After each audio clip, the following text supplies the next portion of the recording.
करण सिंह जी, जैसा कि आपके बेटे हैं अभय सिंह जी, इन दिनों कुंभ के मेले में अध्यात्म की ओर जाने की वजह से वो जो है खूब वायरल हो रहे हैं, इसके पीछे राज क्या है? वो तो एक्स्ट्रा ऑर्डिनरी तो शुरू से था, पढ़ते समय वो शुरू में तो 3 क्लास तो वो ये न्यूटन पब्लिक स्कूल है कोसली रोड के ऊपर, फिर 5वीं तक उसने विवेकानंद आर्य नगर में है उससे की थी। उसके बाद में लॉरेंस में चला गया था। लॉरेंस से +2 करने के बाद में उसने 6 महीना कोचिंग ली। अब भी चाहता हूँ अब वो घर आ करके अपना संभाले और भाई अपना काम करे।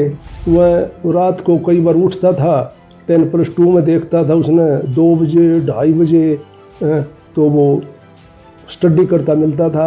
कोई छोटी मोटी कोई इसके दिमाग में ये बात है कि भाई पापा या मम्मी इस तरह की मामला ठीक नहीं है।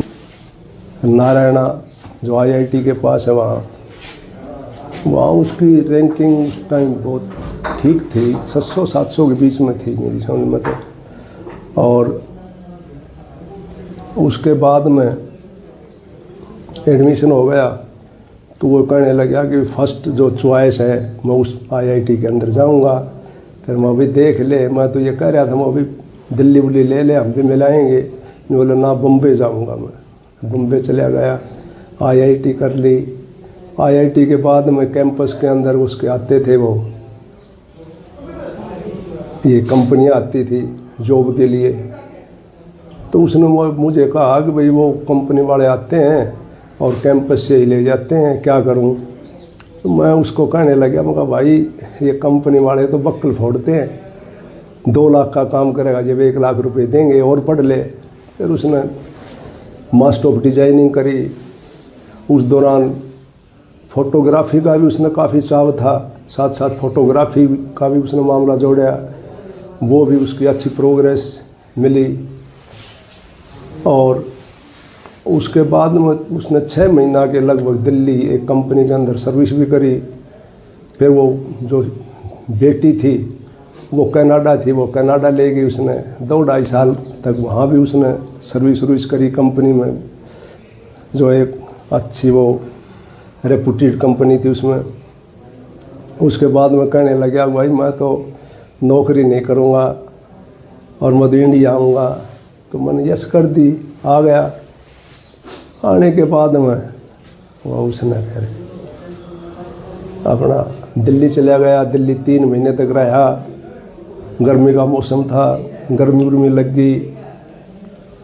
उसके बाद में मैंने उसको टेलीफोन में वो मैसेज कराया व्हाट्सएप पर, भाई धन दौलत और साम्राज्य तो फिर मिल जाते हैं, परंतु ज़िंदगी चली गई तो फिर कुछ नहीं मिलेगा। फिर वो मसूरी की तरफ, धर्मशाला और मसूरी की तरफ चला गया। उसके बाद में उसने अपना ये फैसला ले लिया सन्यासी बनने का। जब ये फैसला लिया अचानक लिया गया या फिर पहले ही उनकी कोई ऐसा था कि वो इस वेश में जाए? वैसे तो इस साइड में तो उसका काफ़ी अर्धकुंभ था, उज्जैन में भी वो गया था, घूमता फिरता तो वो रहता था हमेशा। क्योंकि एक मेरे पास एक किताब थी राहुल संस्कृतान की घुमक्कड़ शास्त्र, वो भी उसने पढ़ी थी और उससे वो उस किताब से काफ़ी प्रभावित भी था। और फिर यहाँ सर्दियों के मौसम में तो वो उत्तरी भारत में शिमला मसूरी साइड में चला जाया करता। और अचानक तो फैसला हमें तो बताया नहीं उसने कि भाई मैं ये फैसला लेने जा रहा हूँ। यानी सोच कह सकते हैं उनकी धार्मिक सोच थी शुरू से ही? ना, इस मामले में तो वो ठीक था, उसकी सोच तो बहुत पॉजिटिव थी शुरू से ही।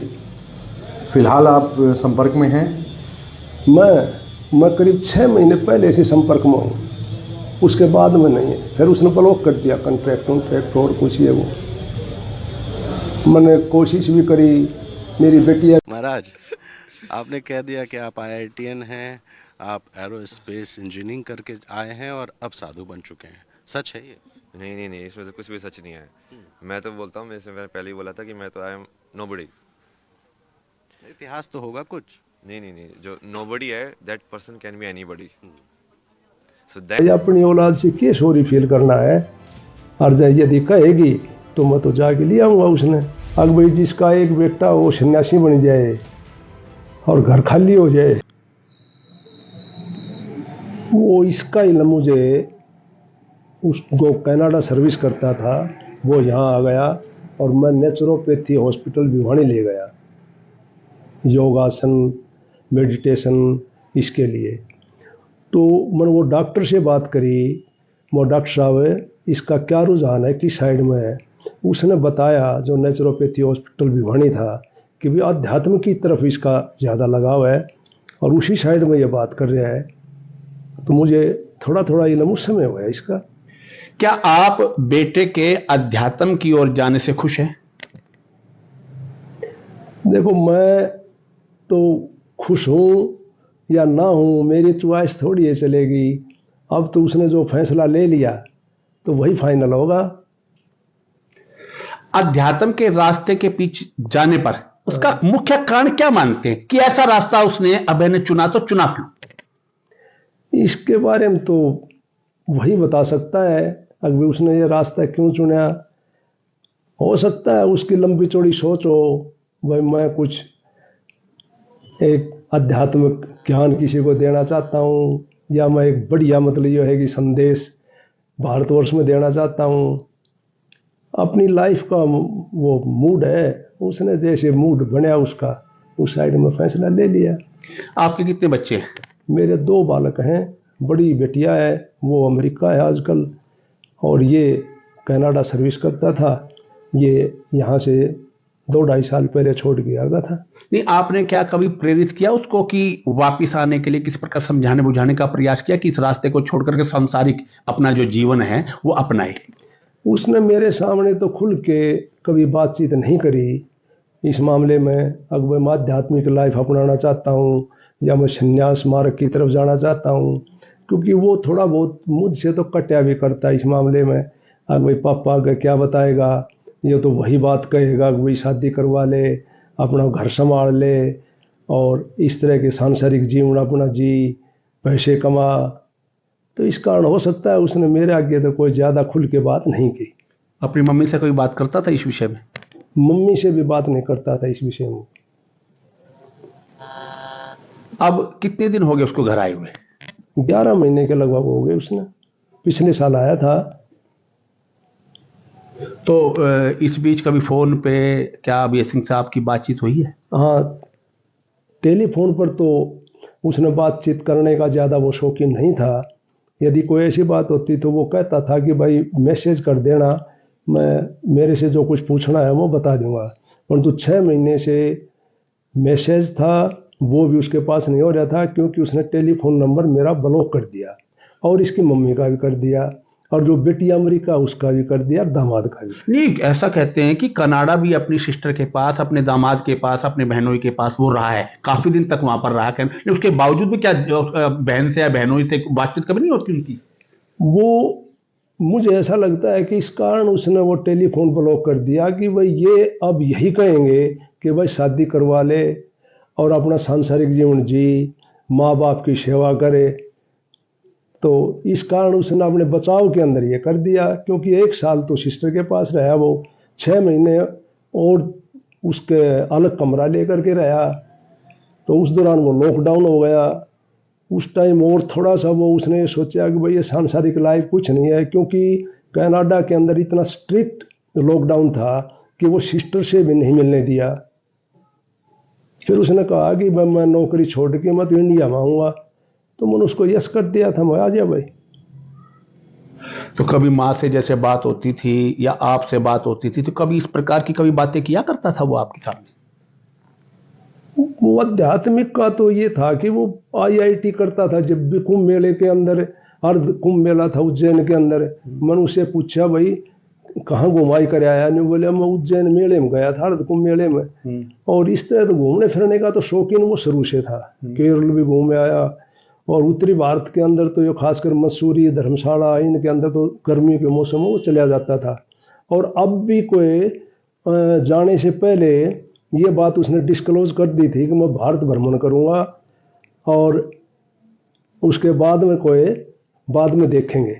जैसे बचपन में आपके साथ बिताया है, जवानी भी आपके साथ बिताई है, छात्रावस्था भी आपके साथ रही है, तो उस दौरान क्या कभी इस प्रकार की बातें कि किस प्रकार के शौक आपको लगते थे कि उसके शौक किस प्रकार के हैं, तो उससे पता चल जाता है माँ बाप को कि ये किस दिशा में जाने वाला है। वो स्टडी के अंदर तो उसका बड़ा अपनी धुन का धनी था वो। पहले तो उसने ये कहा था कि भाई, मैंने कहा कि भाई 202 रैंक है, बहुत बढ़िया रैंक है, एनआईटी में कहीं ना कहीं बढ़िया एडमिशन हो जाएगा। न्यू बोला मैंने एडमिशन एनआईटी में नहीं लेना, मैं तो आईआईटी में जाऊंगा। और 1 महीना क्लास लगते हो लिया था इसका, कोई क्लास पहले दिल्ली गया हुआ था, वो कोचिंग ले रहा था। मैं बोला भेज देंगे, क्या जल्दी है। नहीं बोला पापा 1 महीना हो लिया क्लास लगते, आप मन एक बार नारायणा दिल्ली ले चलो। मैं कहने लगा भाई कोटा काटा बढ़िया बताओ। नहीं बोला मैं कोटा दिल्ली बना दूंगा। उसके बाद में उसने वो आईआईटी कर ली। आईआईटी करके उसका 2008 में एडमिशन हो गया। फिर मैंने कहा कि भी दिल्ली उल्ली ले लेता एडमिशन के साथ रही है, तो उस दौरान क्या कभी इस प्रकार की बातें कि किस प्रकार के शौक आपको लगते थे कि उसके शौक किस प्रकार के हैं, तो उससे पता चल जाता है माँ बाप को कि ये किस दिशा में जाने वाला है। वो स्टडी के अंदर तो उसका बड़ा अपनी धुन का धनी था वो। पहले तो उसने ये कहा था कि भाई, मैंने कहा कि भाई 202 रैंक है, बहुत बढ़िया रैंक है, एनआईटी में कहीं ना कहीं बढ़िया एडमिशन हो जाएगा। न्यू बोला मैंने एडमिशन एनआईटी में नहीं लेना, मैं तो आईआईटी में जाऊंगा।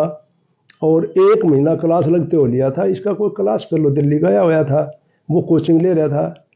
मैं बोला भेज देंगे, क्या जल्दी है। नहीं बोला पापा 1 महीना हो लिया क्लास लगते, आप मन एक बार नारायणा दिल्ली ले चलो। मैं कहने लगा भाई कोटा काटा बढ़िया बताओ। नहीं बोला मैं कोटा दिल्ली बना दूंगा। उसके बाद में उसने वो आईआईटी कर ली। आईआईटी करके उसका 2008 में एडमिशन हो गया। फिर मैंने कहा कि भी दिल्ली उल्ली ले लेता एडमिशन। नहीं बोला मैं टॉप की आईआईटी है उसके अंदर जाऊंगा। वो बम्बे चला गया। उस टाइम फर्स्ट रैंकिंग थी बम्बे की। किस सन की बात है ये 2008 की बात है। कि जैसे उसके जो यार दोस्त होते थे यहाँ पे, उनसे भी क्या कभी उन्होंने भी किसको कभी समझाने का प्रयास किया इस विचार में? ना, वो ज़्यादा तो एक्सपोजर नहीं दिया करता। मैं आग भाई मैंने क्या करना है क्या नहीं करना है, तो उसकी एक धुन थी। मैं रात को कई बार उठता था, 10+2 में देखता था उसने 2 बजे 2:30 बजे तो वो स्टडी करता मिलता था। तो मैं उसको कह दिया करता अग भाई सो जा, बहुत ज़्यादा टाइम हो लिया। तो वो फिर अपना फैसला लेता था, मुझे ठीक मानता था गलत मानता था, वो तो उसकी बात थी। और उसने ज़्यादा कोई एक्सपोजर मेरे पास आगे की लाइफ का या इस तरह का कोई नहीं दिया। जब आपने सोशल मीडिया पर जैसे अभय सिंह को देखा है, तो अब आपके मन में किस प्रकार की भावनाएं या बातें उत्पन्न हो रही हैं कि आप आगामी आप जो है ना अभय सिंह को वापस लाना चाहते हैं या अभय सिंह से संपर्क करना चाहते हैं? किस प्रकार का आपका दिमाग क्या काम कर रहा है? मैं तो 6 महीने से ही उसमें कोशिश में था संपर्क करने के। अब उसकी लोकेशन ट्रेस करके देखना चाहिए, उससे एक बार मिलना चाहिए। और भाई कोई ग्रीवेंसीज हमारे प्रति हो तो उसको हम दूर करेंगे, परंतु वो मामला नहीं जुड़ने पाया। और फिर आखिरकार यो मीडिया के ऊपर आया। जब मैं कहा भाई फैसला ले लिया, मैं तो अब भी चाहता हूँ अब वो घर आकर के अपना संभाले और भाई अपना काम करे, परंतु अब उसके दिल पर ठेस लगेगी कि भाई पापा अब भी मतलब ये है कि मुझे उसी सांसारिक जीवन में फंसाना चाहता है। और वो हो सकता है ना फंसना चाहता हो, तो फिर वो ज़्यादा बढ़िया नहीं रहेगा ज़्यादा प्रेशर व्रेशर उस पर डालने का, क्योंकि प्रेशर तो से बड़ा कटता था। वो कोई बात बार बार करके प्रेस करोगे तो उससे वो बड़ा बेचैन होता था। तो मैं भी ज़्यादा बार उसको नहीं कहा करता। अब है कि जो मम्मी है, माँ है, क्या उनका कोई दबाव आपके ऊपर नहीं है कि बच्चे को समझाना चाहिए, बच्चे को बुला करके लाना चाहिए, बच्चे को जो है ना अपने सांसारिक जीवन में वापस लाना चाहिए? क्योंकि माँ उसकी कभी आपसे जिक्र नहीं करती इस बात ना, उसने तो बार बार प्रेस किया मुझे, अग भाई इस बेटे ने ठीक लाओ, घर लाओ, ये इसने थोड़ा बहुत कोई इस तरह की कोई बात से तो इसने कन्विंस करो, या कोई छोटी मोटी कोई या इसके दिमाग में ये बात है कि भाई पापा या मम्मी इस तरह की मामला ठीक नहीं है इनका, तो उन्हें बोला सॉरी फील कर लो। तो मैं तो एक दिन हंस भी रहा था, मगर भाई अपनी औलाद से क्या सॉरी फील करना है, और यदि कहेगी तो मैं तो जाके ले आऊँगा उसने, तो प्रयास तो करें। अब उसकी माँ की क्या मनोदशा है? माँ की तो मनोदशा शर्मा जी देखो, इतनी खुश तो क्या होगी वो, अगर भाई जिसका एक बेटा वो सन्यासी बन जाए और घर खाली हो जाए। मैं मानता हूं, मैं आप भावुक हो रहे हैं, मैं मानता हूं, लेकिन परिवार, यदि क्या लगता है कि आप यदि उससे संपर्क करेंगे तो वो आपकी बात को मानेगा या माँ की बात को मानेगा? मुझे तो नहीं लगता। वो पहले भी कोई भी रूठ राठ जाया करता तो मेरी ये बात मान्या करता, मम्मी की तो पहले भी नहीं मान्या करता। तो उसका ये शुरू से था। इसकी मम्मी कहा करती कि वो रूठ रहा है, उसने मना हुआ ने मजा ही कह दिया था भाई कोई बात नहीं, और इसने बात ने छोड़ दे तो अपने काम कर लगे, तो वो लग जाया था। मान लो आपकी मीडिया के सामने या मीडिया के माध्यम से कोई किसी प्रकार की बात उजागर होती है, बात उसको पता चलती है, तो आप अपने बेटे के लिए क्या कहना चाहेंगे? मैं तो यही कहना चाहूंगा कि भाई जहां वो खुश रहे। वापसी के लिए कोई अपील करेंगे? वापसी के लिए अपील तो मैं कर लूंगा, परंतु वो फिर उसके लिए हो सकता है ठीक ना हो और उसको और ज़्यादा ठेस लगे मेरी तरफ से, तो मैं ये काम भी नहीं करना चाहूँगा कि भाई मेरी तरफ से उसने किसी किस्म की उसके जो उसने एक डिसीजन ले लिया उसके अंदर कोई खलल पड़े। किस संप्रदाय में गया है वो? मैंने तो यूट्यूब देखी थी, उसके अंदर वो कह रहा था भाई मैं तो जुन्ना अखाड़े के अंदर हूँ, हरिद्वार जो है उसके अंदर यूट्यूब पर देखा था मैं, तो वैसे तो मैं संपर्क तो होया नहीं है उसका अब तक। तो ये पता नहीं आपको किस संप्रदाय में गया है? वो झूठ तो नहीं बोलता, और ना उसने, मेरे पास 2 बच्चे हैं उन्होंने कभी झूठ भी नहीं बोला। मैंने ये कहने का मौका ही नहीं मिला अगर भाई आप ये बात झूठ बोल रहे हो, और तो वो सच बोलता होगा। और उसका इंटरव्यू मैंने देखा था मीडिया के ऊपर, वो भी उसने कति हूबहू मतलब ये है कि उसने अपनी एक्सप्लेन कर रखा है, ना कोई कंसीलमेंट कर रखी, ना कोई फॉल्स फैक्ट उसने मेंशन कर रखे। And you can say, like, being an IITian is one of it, one of the form.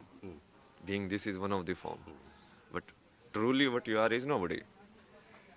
Then you keep changing. मैं ये कह दूं कि मैं किसी से नहीं बात कर रहा हूँ। नहीं, तुम बात करके भी बात ना करो। कि तुम्हारा अंदर से शांत है, ये बस बाहर से तुम चक्कर चक्कर कर रहे हो दुनिया का एंटरटेनमेंट के लिए।